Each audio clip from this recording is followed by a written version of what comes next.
మానుకొని ప్రార్థన చేస్తే నీ దేవుడు కదిలొస్తాడు. హల్లెలూయా.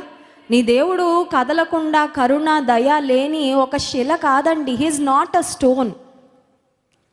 మనిషికి భావోద్వేగాలు ఇచ్చిన దేవునికి ఫీలింగ్స్ ఉన్నాయి. నీ బాధలేంటో ఆయన పట్టించుకుంటాడు. నిజంగా మనఃపూర్వకంగా దేవుని వైపుకు నువ్వు తిరిగి గుండెలు బాదుకొని రోధిస్తే, ప్రార్థన చేస్తే దేవుడు తన జాలిని చూపిస్తాడు. సో మొట్టమొదటి ఆశీర్వాదం ఏంటంటే, ప్రార్థించడం ద్వారా మనకు వచ్చే మొట్టమొదటి ఆశీర్వాదము, దేవుడు కీడును కొట్టివేస్తాడు. హల్లెలూయా. చాలామందికి ఇది ఒక భయం ఉంటుంది. ఏ కీడు వచ్చేస్తుందో, ఏ కీడు మా కోసం కాసుకొనుందో.